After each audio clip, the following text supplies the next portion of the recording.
What is going on, Trash Talkers? We're back with another episode for you.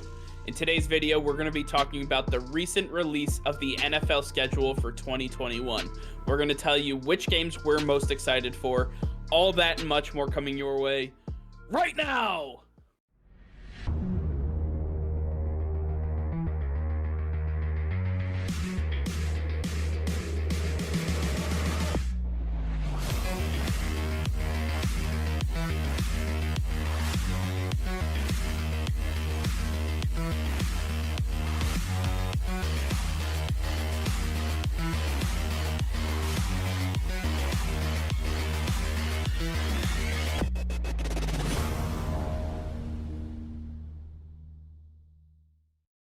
Hey Trash Talkers, it's Mike here.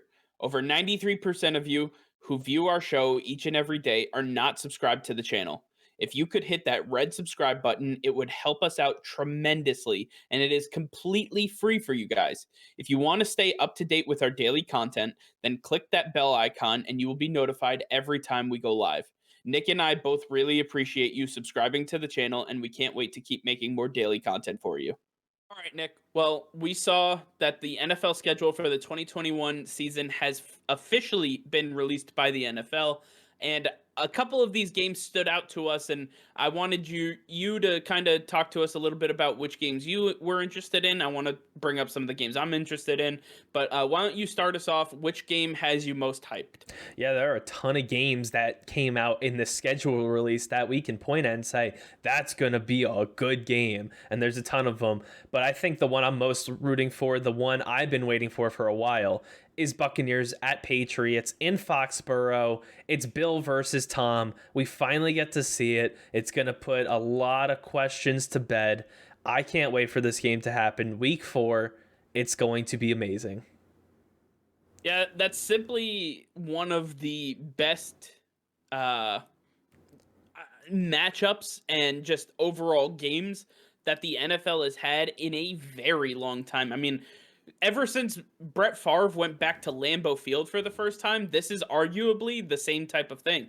Tom Brady is coming back to Foxborough, where he won 6 Super Bowl titles with the New England Patriots, and he will be visiting with his Tampa Bay Buccaneers, bringing in the defending Super Bowl champions, Mike Evans, Chris Godwin, that entire offense, and we know what they have on defense with Shaq Barrett and some of those guys. It's the Patriots are going to have their hands full, and I'm a little scared as a Patriots fan, but I am so excited for that game as an NFL football fan. Absolutely. And I believe that this is going to be even more special now that we have fans available. I'm glad this wasn't a game that happened last year without fans. That would have just been an absolute waste. Now, as a Patriots fan, I am curious. Will Patriots fans be booing Tom Brady? I honestly can't imagine that would happen. They may boo Gronkowski, and I'll tell you why.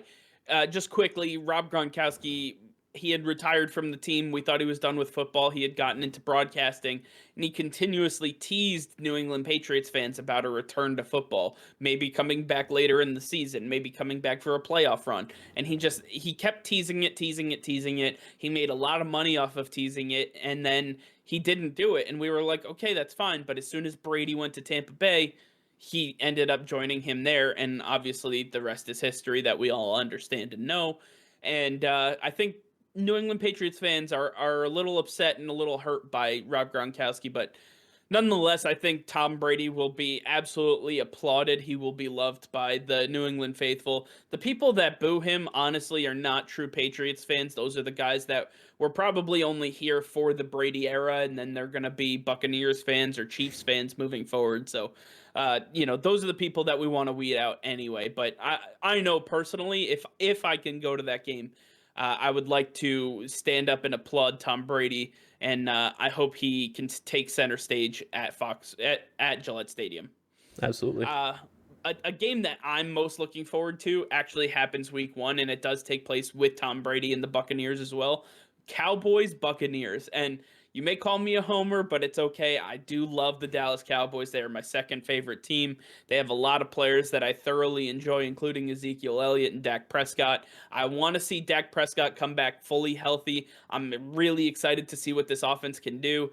And what bigger stage than the Thursday night opening kickoff of the 2021 NFL season? You get a powerhouse offense versus another powerhouse offense, and this is going to be a absolute firefight of the offenses, and they are going to do absolutely everything they can to put points on the board. I fully expect this game to just be a shootout from one end to the next, and from opening whistle to the final whistle, it is going to be one hell of a game to kick us off. It absolutely will. And one thing that you always have to keep in mind is at the beginning of every season, we always see the offenses absolutely flourish and defenses take some time to get going. So this is going to be an absolute firefight, as you just said. It's going to be touchdown after touchdown, big play after big play. This is going to be an amazing game to kick off the NFL season. I think this is a really good pick by the league to make the Cowboys Buccaneers the game we first see. But as we look towards the AFC, we have the Chiefs, the reigning AFC champions, who have to take on not only the Baltimore Ravens, but also the Buffalo Bills, two teams that they have quite a history against recently. And I think more so I'm looking forward to Bills at Chiefs. To me, that is going to most likely be our AFC championship game once again. I believe that these two have some unfinished business. Josh Allen is out to make a point this year and say that I didn't have an offseason with all my new weapons. I needed that, and now I'm coming back better than ever. I get better each and every offseason, and I'm going to show you just how much better I got this offseason. So Josh Allen wants to make a point of this game. Patrick Mahomes is ready to prove to everybody that the Kansas City Chiefs are once again the best team in the AFC, and he's not going to let the Buffalo Bills stand in his way. So this again is going to be a massive shootout between these two teams. But I think that the Bills, and we have the more balanced team when you look at them. The Chiefs are still very one-sided. They are very offensive heavy and lack a lot of defensive weapons. Somehow the Chiefs still end up getting the job done at the end of the day. So this kind of is a toss-up, but I expect this to be a shootout. Yeah, I mean, just think about it. Isn't it kind of like the Buffalo Bills to get so close and just not make it to the end, you know? It just seems like it's the most Buffalo Bills type of thing you could ever do. But nonetheless, I like that pick a lot. I'm going to go with the Ravens Chiefs, though. I think that's a more intriguing matchup for me. Lamar Jackson, Patrick Mahomes, all those weapons that they just got in Baltimore, especially retooling and revamping the defensive side of the ball. They lost Matt Judon, they lost Yannick Ngakoue, and then they bring in some guys from the draft. They had arguably one of the best drafts in the NFL, and then on top of that, they brought in Rashad Bateman to go along with Sammy Watkins, and you can't forget about Hollywood Brown. This offensive attack is going to be something special, and J.K. Dobbins has an entire offseason to get into the system, get really going with this team, and they finally figured out the offensive line. They've got all that squared away and ready to go. I think this is going to be a really, really solid matchup.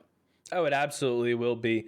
You're talking about an absolute powerhouse offense for both teams, but then you have Baltimore's stud defense with a little less edge pressure this season. So Patrick Mahomes is going to have a little bit more time to work, a little bit more flash in his game during their matchup. I really like this one, and this is the year that Lamar Jackson is set to prove everybody wrong and show them now that he has some weapons to work with. He is a real passer, he is the real deal, and he is an elite quarterback in the NFL. Absolutely. And the final game that I kind of want to bring up and want to talk about here, the Cleveland Browns versus the Green Bay Packers. I really never thought I'd be saying that, but here we are. The Cleveland Browns are arguably one of the best teams in the AFC on paper as we head into the 2021 NFL season. And the Green Bay Packers, well, we know where they were. They were in the NFC Championship game and just a few, let's say, wrong head coaching decisions away from actually going to the Super Bowl. So at this point, I'm looking for whoever's playing quarterback for the Packers to show up and show out with this offense. They got some really solid pieces here. Amari Rodgers, the rookie receiver, coming in to help with Devontae Adams and some of these other guys. They got Robert Tonyan really showed up last year. They brought back Aaron Jones. The offense is going to be set. Let's see what this defense can do for the Packers, because when you're talking about the Cleveland Browns, their biggest issue is on offense. And is it Baker Mayfield, can he stay healthy? And can he also stay consistent? I think consistency is his biggest weakness right now. And when you have the weapons that he has around him, in the dual-headed monster that is their running back room, when you have Jarvis Landry, Odell Beckham Jr., when you have the dual threat tight ends that you have available, this guy has no excuses. He's got a top 5 offensive line in front of him. There's nothing more that he can ask for to get this job done. And then on the defensive side of the ball, as we talked about or in previous videos, the Cleveland Browns have retooled and reshaped this defense so that they can cover for long periods of time, they can rush the passer extremely easily, and they have all the tools necessary to get the job done. I'm looking at this team and saying, if they can beat the Packers handily with Aaron Rodgers, that's going to put them on the map for a lot of people and say, this Cleveland Browns team is for real. Absolutely. And I mean, that's if Aaron Rodgers is there. That is the question to be answered at this moment in time, because without Aaron Rodgers, the Packers are nothing. And so I really hope, for Packers fans' sake, for the Packers organization's sake, that Aaron Rodgers is under center for this next season, because they've got a tough schedule. And if they want to make it out alive, if they want to even win the division, they're going to need number 12 under center. All right, well, that's going to do it for now. Thank you all for watching. Make sure to like this video and subscribe to the channel if you haven't already. Hit that notification bell. We go live every single day. That'll be all. Peace and love.